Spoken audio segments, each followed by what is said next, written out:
জি বাংলা ভারতের একটি Bangla TV channel. SL গ্রুপের অধীনে জি নেটওয়ার্কসের অন্তর্গত এই চ্যানেলটি 1999 সালে চালু হয়। এর আগের ব্র্যান্ড স্লোগান ছিল, জীবন মানেই জি বাংলা। আর 2018 থেকে নতুন ব্র্যান্ড স্লোগান হল, নতুন ছন্দে লিখব জীবন। বন্ধুরা, আজকে আমরা আলোচনা করব জি বাংলার নতুন 5টি সেরা সিরিয়াল এর নাম, যেগুলো আপনারা হয়তো অলরেডি দেখছেন বা দেখার কথা ভাবছেন। চলুন শুরু করা যাক। 5. দুর্গামণি ও বাঘমামা। দুর্গামণি ও বাঘমামা একটি বাংলা টেলিভিশন ধারাবাহিক, যার কাহিনী ঘুরে দাঁড়ানো এক অনাথ মেয়েকে কেন্দ্র করে। দুর্গামণি ছোটবেলায় মা বাবাকে হারিয়ে একটি মূর্তি তৈরির পরিবারে আশ্রয় পায়। একদিন দুর্গা প্রতিমার চোখ আঁকার সময় সে এক অদ্ভুত শক্তি অর্জন করে, মানুষের মনের কথা পড়তে পারে সে। এই অলৌকিক ক্ষমতা তাকে ধীরে ধীরে নিয়ে যায় তার হারিয়ে যাওয়া মা গায়ত্রীর কাছে, যিনি নিজেকে এক নিঃসন্তান মহিলা বলে মনে করেন। গায়ত্রীর সঙ্গে দুর্গামণির একটি অদ্ভুত আত্মিক বন্ধন তৈরি হয় তার খেলনা বাঘমামার মাধ্যমে। বাঘমামা যেন তাদের মধ্যকার এক সেতু। গল্পে অন্যদিকে অনাথ আশ্রমের কর্ত্রী দুর্গামণিকে বিক্রি করার চক্রান্তে লিপ্ত 4. মিঠেজোড়া। রৈপূর্ণা, নীলাঞ্জনা ও স্রোতস্বিনী 3 বোন, যারা একে অপরকে অন্তর থেকে ভালোবাসে।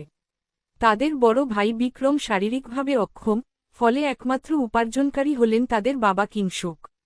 রৈপূর্ণা ভালোবাসে সৌর্যকে, এবং তাই তাদের বিয়ে ঠিক হয়। কিন্তু বিয়ের দিনেই কিংসুক মারা যান।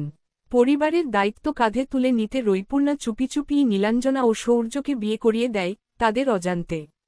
ফলস্বরূপ সবাই রৈপূর্ণাকে ভুল বোঝে।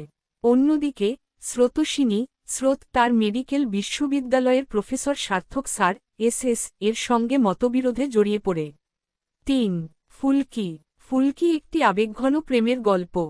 ফুলকি একজন উজ্জ্বল ও মানসিকভাবে দৃঢ় মেয়ের গল্প, যার আর্থসামাজিক অবস্থা দুর্বল হলেও সে জীবনের সমস্যাগুলোর মোকাবিলা করে ইতিবাচক মনোভাব নিয়ে।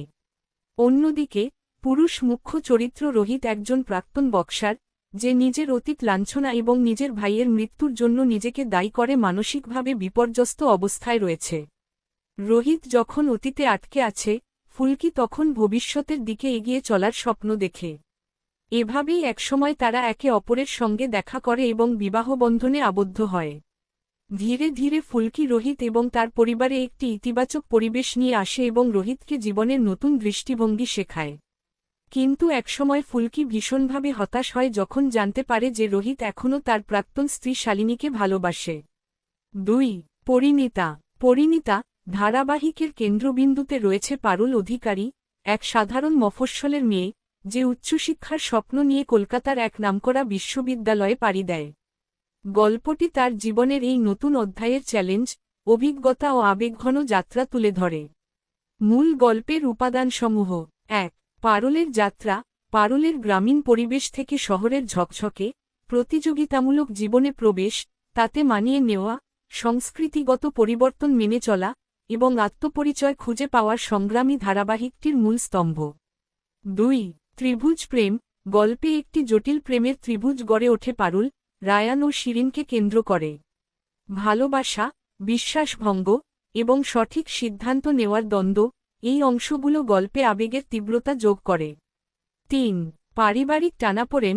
পারুল ও রায়ানের পরিবারের অভ্যন্তরীণ সম্পর্ক, প্রত্যাশা, এবং পারিবারিক সিদ্ধান্তগুলোর প্রভাব গল্পের আবেগ ও সামাজিক বাস্তবতাকে ঘনীভূত করে তোলে। 4. কলেজ জীবন। একটি প্রাণবন্ত কলেজ ক্যাম্পাসের পটভূমিতে চরিত্রগুলোর মানসিক ও পেশাগত বিকাশ, বন্ধুত্ব, প্রতিদ্বন্দ্বিতা ও ভালোবাসা, সব মিলিয়ে এক তরুণ প্রজন্মের প্রতিনিধিত্বকারী চিত্র ফুটে উঠেছে। 1. জগদ্ধাত্রী। গল্পটি একটি অনাথ মেয়ে জগদ্ধাত্রী এবং একটি ধনী ছেলেকে ঘিরে জড়িত, যারা উভয়ই বন্ধু এবং বিশেষ অপরাধ শাখার কর্মকর্তা।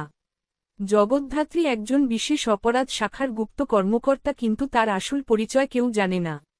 ক্রাইম ব্রাঞ্চে কাজ করা, অ্যাকশন হিরোইনকে নিয়ে বানানো, এই সিরিয়াল দর্শকদের কাছে অনেক জনপ্রিয়তা পেয়েছে।